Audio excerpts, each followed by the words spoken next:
आज हम पढ़ेंगे present continuous tense. Present continuous tense का हेल्पिंग वर्ब क्या होता है? इसका जो एक्टिव वॉइस है उसका हेल्पिंग वर्ब है is, are, am. Is, are, am plus verb की फर्स्ट फॉर्म, और फर्स्ट फॉर्म के साथ हम क्या लगाते हैं? I N G. जब कंटिन्यूस आ जाता है ना तो उसका फ़ौरन इसका मीनिंग होता है कि आई एन जी लगा रहे हैं। कंटिन्यूस का क्या मतलब है कि कोई भी सेंटेंस है तो उसमें आई एन जी आ रहा है वर्ब के साथ। तो is, are, am plus verb की first form plus I N G, इसका सिंपल जो एक्टिव वाइज है उसमें हम यूज़ करते हैं। तो इसको हमने किस में कन्वर्ट करना होता है? जब हम एक्टिव वाइज से पैसिव वाइज में जा रहे होते हैं। एक्टिव वाइज से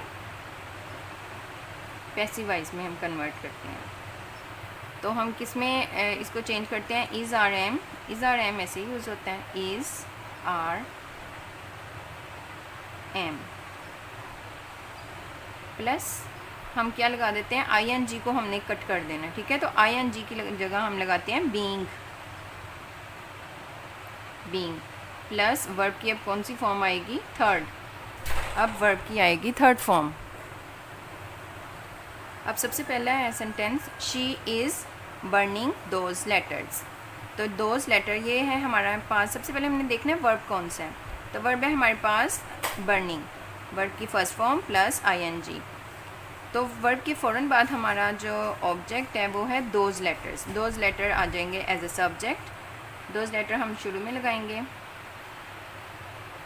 दोज लेटर्स। दोज लेटर्स क्योंकि अब ये लेटर्स है एक से ज़्यादा है, मल्टीपल है।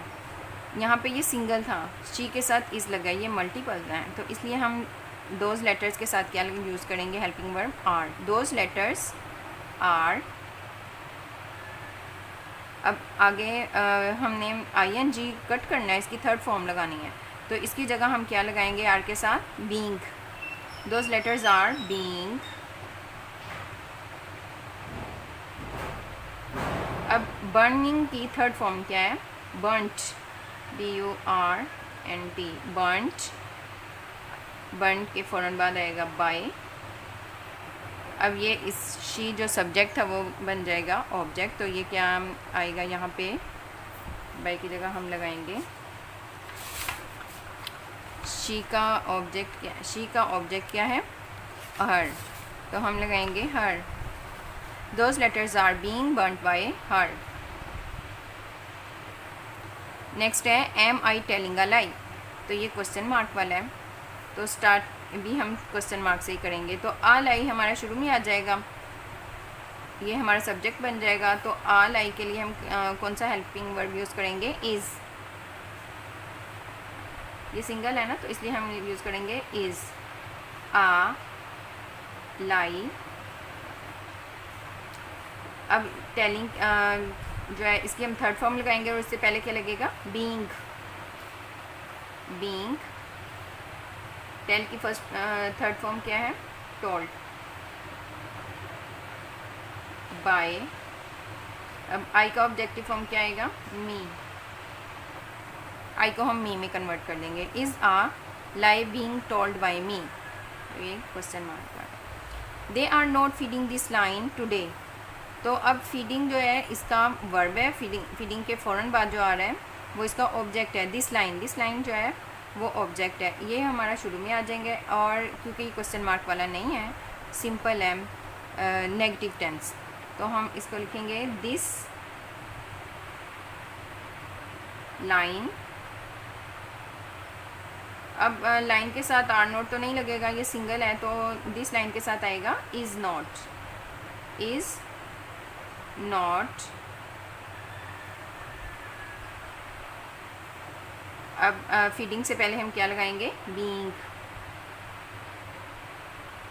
अब फीड की थर्ड फॉर्म क्या है? फेड।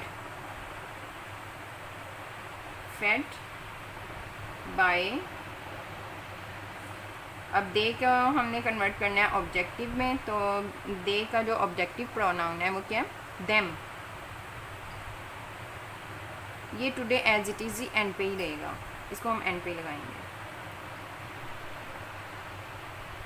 कुछ भी एक्स्ट्रा लिखा होता है, today, every day, this night, tomorrow, yesterday, कुछ भी है तो वो एंड पे ही रहेगा। हमने बाय के फ़ौरन बाद क्या लगाना है, ऑब्जेक्ट लगाना है। बाय के फ़ौरन बाद ऑब्जेक्ट आएगा और जो एक्स्ट्रा लिखा होगा सेंटेंस में वो एंड पे ही रहेगा। This line is not being fed by them today. Next है he is reading the holy Quran. तो वर्ब हमारे पास ये है रीडिंग, तो इसके फ़ौरन बाद है हमारे पास ऑब्जेक्ट। तो ऑब्जेक्ट को हमने सब्जेक्ट में चेंज करना है, तो ये आएगा द होली कुरान।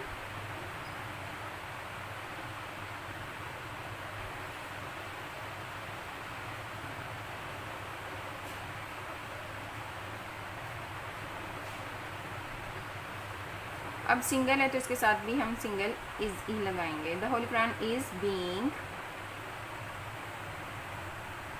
रीडिंग की थर्ड फॉर्म क्या आएगी, रेड। स्पेलिंग वही होंगे लेकिन प्रोनाउंसिएशन में हम रीड को रेड बोलते हैं। The holy Quran is being read by, अब ही की हम ऑब्जेक्टिव प्रोनाउन लगाएंगे, वो है हिम। ही को हमने हिम में कन्वर्ट कर दिया। The holy Quran is being read by him. Next है आर यू टीचिंग हिम, तो ये भी क्वेश्चन मार्क वाला है, तो हम हिम को शुरू में लेके आएंगे, तो हिम हमारा सब्जेक्ट बन जाएगा। तो इसका सब्जेक्ट क्या है, ही। तो ही के साथ हम हेल्पिंग वर्ड क्या लगाते हैं, आर नहीं लगता, क्या लगता है, इज़। इज़ ही, आगे टीचिंग है तो टीचिंग से पहले हम लगाएंगे बीइंग। तो टीच की थर्ड फॉर्म क्या है, टॉट।